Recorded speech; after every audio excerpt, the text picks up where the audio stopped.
προσωπικά. Δεν έχω αισθήματα για σένα, φιλικά. Μονάχα βήματα ερωτικά. Μονάχα σου ένα βιαστικά.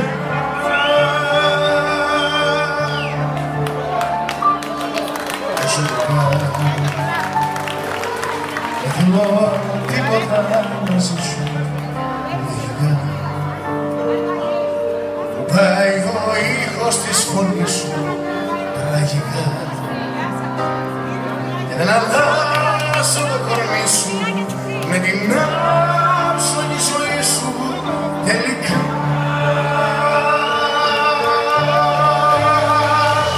Προσωπικά εγώ τρελαίνομαι το παραμύθι σου και να φαίνομαι. Προσωπικά έχω αίσθηση αυτό που ζούμε είναι αλήθεια, η παρέστηση. Προσωπικά εγώ τρελαίνομαι το παραμύθι σου και να φαίνομαι. Προσωπικά δεν έχω αίσθηση αυτό που σου είναι αλήθεια, δεν είναι αλήθεια, η παρέστηση.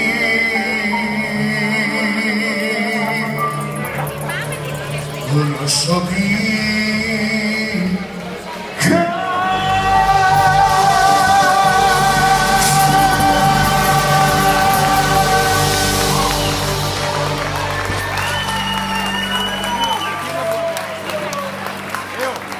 Μπράβο, μόλι μου, μπράβο, συγχαρητήρια. Δώστε ένα δυνατό χειροκρότημα για αυτό το παλικάρι. Αγοράκι μου.